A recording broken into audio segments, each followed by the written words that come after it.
We asked our viewers to pick their current favourite games, and we're counting down which ones they voted for and why, up next in this month's People's Choice Top 10. Hey, I'm Matthew, and my co-host, Paula, presents the first game that the public picked to play this month, the standalone add-on expansion to Marvel Villainous, Mischief and Malice. That's right, Matthew. Marvel Villainous, Mischief and Malice is a standalone game, but it can also be combined with the Marvel Villainous base game, Infinite Power. Mischief and Malice features 3 playable Marvel villains who each have a different goal to achieve in order to win. There's Madame Mask, who needs to defeat 8 Marvel heroes, and MODOK, who must activate the Cosmic Cube, and, of course, Loki, who needs to collect and spend 10 Mischief points. Several viewers voted for this expandalone, including John D, who said he voted for it because it has a low key in it. My favourite one too. Well done, John. Low key. I get it. A board game pun. I'm sure you can appreciate that, Matthew. Sure, but as an artist, I've moved away from board game puns and now I'm concentrating on board game poems. I'm almost afraid to ask what board game poems entail. Well, I recently wrote a haiku for the first game sponsoring this episode, legendary Messiah Complex by Upper Deck. Would you like me to share it? No one who has ever asked, would you like me to share it, has ever not immediately shared it. It goes like this. I knew it. Oh, legendary, a complex I see you have, a Messiah one. It's pretty meaningful. Maybe I should handle the ad. If you think you've had a rough afternoon, try living in the wake of the devastating mutant decimation. And now, long after all known mutants have been destroyed or gone into exile, at last, there is hope. A mutant birth has been detected and the race is on to find her. Will the desperate X-Men and their special sidekicks stay ahead of Lady Deathstrike and her Reavers? Join in the race across time as this new deluxe 200-card edition of Legendary captures the tension of the popular Marvel Comics crossover event. This 27th expansion to the vast Legendary landscape includes 8 heroes, 3 masterminds, 4 villain groups, henchmen, schemes, sidekicks, bystanders, and more, allowing players to work both with and against other players to defeat evil. Follow the link in this video's description to find Legendary Messiah Complex now at your friendly local game store and at upperdeckstore.com. At game night, this next pick just might'll be a flip and right game that is vital. With Tyler and Aaron it clicked, so this game is one that they picked, and Welcome To is the game's title. Was that a limerick about Welcome To, the game in which players flip cards from 3 piles to make 3 different action sets with both a house number and a corresponding action from which everyone chooses one? Then players use the numbers to fill in a house on their street in numerical order, taking actions to increase the point value of estates as everyone races to be the first to complete public goals and communal actions, which, when combined with simultaneous play, allows the game to support extensively large groups of players? Yeah. Viewers Tyler and Aaron voted for this game last month during the holidays because we played the Winter Wonderland thematic neighbourhood during the festive season. How thematic. Indeed, and I hear that Tyler and Aaron recently enrolled in the National Aeronautics and Space Administration so they could play Welcome to the Moon while circling the planet in low orbit. That's dedication to the hobby. The next game being played by the pleasant public is 2021's Buried Treasure, a fast-paced, highly interactive game of hungry critters grabbing as many delicious baked treats as they can. Take a card from the tableau and add it to your stash. Take a more card and grab an extra card. Cards with grabby paws steal cards from another player's stash. Different treats score different points each round with one big twist. If any players tie with another at the end of the game, you both end up with no points at all. Restoration Games' Buried Treasure is actually a re-implementation of the 1992 game Buried Treasure by Sid Sackson, which follows the same system, but with the theme of pirates digging up to discover and claim ill-gotten booty. And the 1992 Buried Treasure is a re-implementation of Sid Sackson's original version of the game, titled The Game of High Spirits with Calvin and the Colonel, from 1962, Sid Sackson's first professionally published game. Sid Sackson had such a prolific career. I think he deserves the highest honour I can bestow upon him, which would be, of course, an acrostic. A poem in which the first letter of each line spells out a name? Saxon. Sid Sackson's glory burns bright as a flame, attributed to hundreds of designs I can name, covering the gamut from Acquire to the X and O game. Kanban as well, though on further inspection, no, he didn't design that one. Sorry for the confusion for that. Me, you can blame. A library of titles with no two designs ever the same game. Never getting to shake his hand in thanks is a shame. Deep. The fourth line didn't rhyme. That was on purpose. And you used the word game twice. An oversight. And you misspelled Saxon. Well, that explains the angry letter I received from the Sid Saxon estate. Mystery solved on that one. The only thing that prevents our next game from being on William Shatner's list of the 100 best board games I've ever played is the simple fact that he has never made such a list. The game is our next viewer pick, Targy. Targy, which is actually more difficult to explain how to play than to play, consists of a 5x5 grid of cards, a border of 16 spaces with printed action symbols, and then 9 cards in the centre depicting various goods and resources. Meeple are placed one at a time on the edge spaces of the board, and once all the meeples are placed, players then execute the actions on the border squares where those meeples align. Viewer Andrew still loves this great 2-player game with the perfect amount of strategy. Andrew's right, and Targy's intimate 2-player nature makes it the perfect game to be the topic of a board game ballad. Oh, of course. Oh Targy, I played you without even taking a turn and I lost hands down, oh Targy. Is that a song about Targy set loosely to the tune of Oh Mandy by Barry Manilow? No, it's a song about Targy set loosely to the tune legally distinct from Oh Mandy by Barry Manilow. Important difference. Ah, yeah.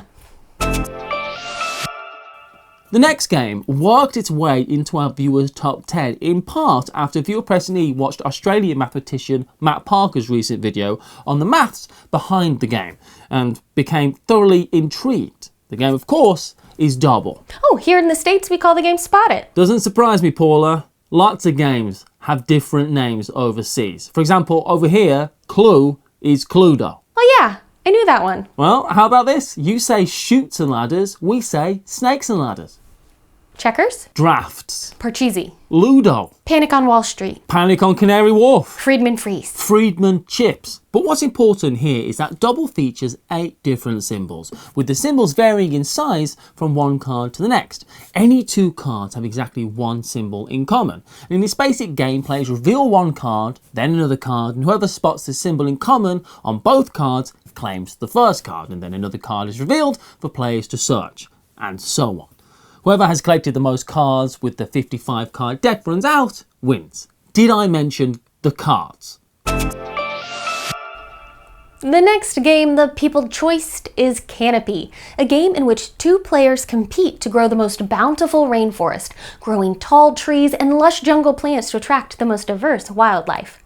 By carefully selecting what grows in their forest, players can create the ideal balance of flora and fauna and develop a thriving ecosystem. Players take turns selecting cards for their forest from 3 growth piles. As the piles grow, the search for the plants and animals that will benefit a specific forest intensifies. And this intensity is further fueled by the dangers that lurk in the jungle: fire, disease, and drought. And now, an ode to Autumn P, who included Canopy among her selections. Oh dear. Autumn P, you've received your delivery of Canopy. So let's get this game shrink, let's get ourselves a drink as we share our common link, this board game thing. A game for us, not frivolous. Grow a rainforest, then say it's gorgeous. Say, look at that monkey. Isn't it creepy? In Canopy. Played by Autumn P and me.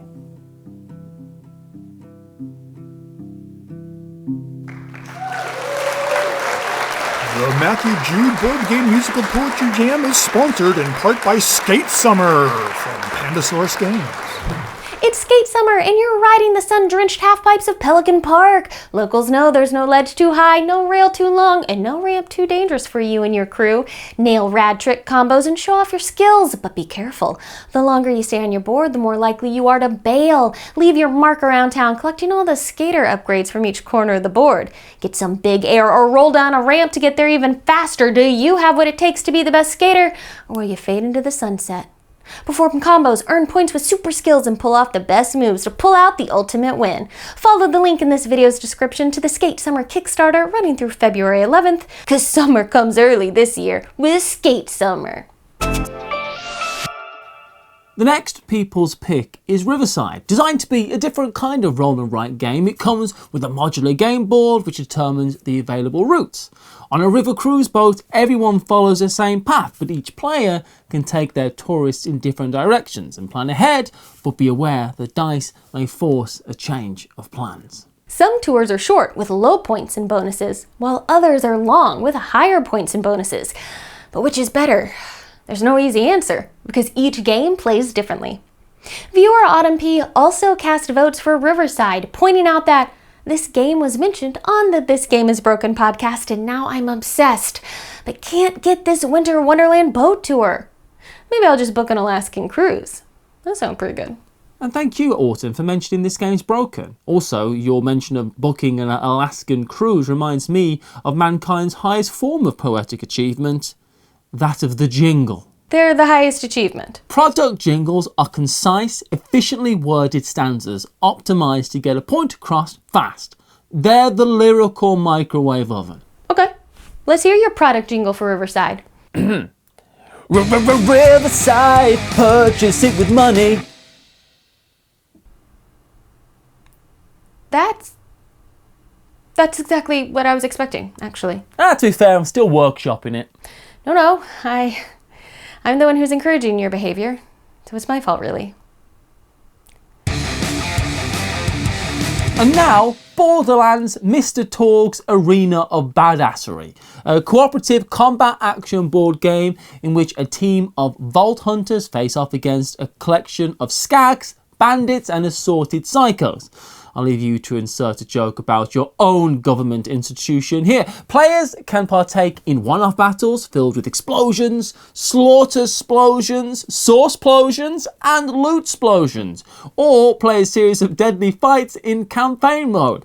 Either way, players will demolish the way to their final boss, who's hell-bent on sending them back to the Borderlands as moist and meaty piles of rubble. Viewer Doug S. says, despite being quite a peaceful person, I do love blowing the living daylights out of things in the Borderland games. So this game has definitely piqued my interest. Keep your interest well watered, Doug, because Borderlands is currently scheduled to be released in November, so its vibrant chaos and manic destruction is still nearly a year away. Oh, how should we pass the time? 4 words. Board game slam poetry. Slam poetry? I'm in. Meeples. Cardboard.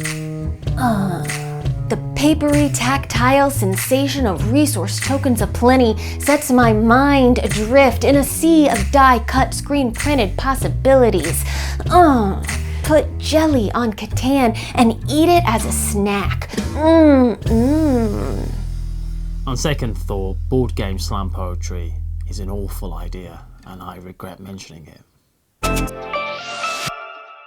Matthew, what would you say if I told you that the next game upvoted by our viewers this month is Destiny's Sea of Sand, an expansion for Destiny's, published by Lucky Duck Games? I'd say that Destiny's Sea of Sand expansion comes with 3 scenarios that form a campaign which are all linked together, with each unveiling the next step of a bigger plot, even though each scenario is also a separate story that stands on its own as well. And to that, I would say that viewers Tyler and Aaron were among those who picked Sea of Sand because they finished the core campaign last year with Aaron winning every single quest, with sad, desolate Tyler losing every session.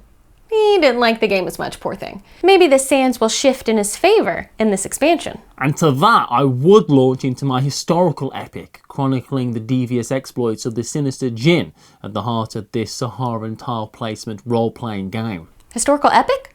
You mean like Ulysses? Exactly. Is it Ulysses like 700 pages long. 730, yeah. Ooh, I don't think we have time for that. Oh, well, how about the condensed version? All right, let's hear it. Eventually, the Djinn retired peacefully in Saskatchewan. The end. Nice. Really? Oh, goodness no. And earning the most votes this month is JustOne, a cooperative party game in which players work together to discover as many mystery words as possible. And clue givers each write down their best clue. Be unique though, because before the clues are revealed, all duplicate clues are removed. Viewer Preston E had a pleasant surprise this month, proclaiming, "Ooh, recently rediscovered this on our shelf. Fantastic party game." And Luke P declares JustOne, a fun party game and always a winner with my family, even if, when, we lose. And John D selected it, because JustOne makes us feel together when we're apart. Paula, I want to leave you with one last poem to enjoy while we're apart. Yeah, probably should have guessed that. I call it Meeples Against the Machine, an original, scathing political commentary in the style of free verse. Oh boy. Oh, hold on. It gets worse. How is that possible? When I told Chaz I'd written a rage poem, he insisted on performing it himself. Of course. The gaming night explodes, shattering the thematic mold. Either drop the dice like Ameritrash or stack points like a Euro. With the meeples hot. And for more top board game selections, continue on to this month's On the Radar episode, where we face a special challenge while bringing you our personal game picks. And follow the link in the description to our Patreon to find out how you can vote on next month's People's Choice episode. The more patrons we get, the less often we'll feature Matthew's poetry. Thanks for watching. Bye, y'all.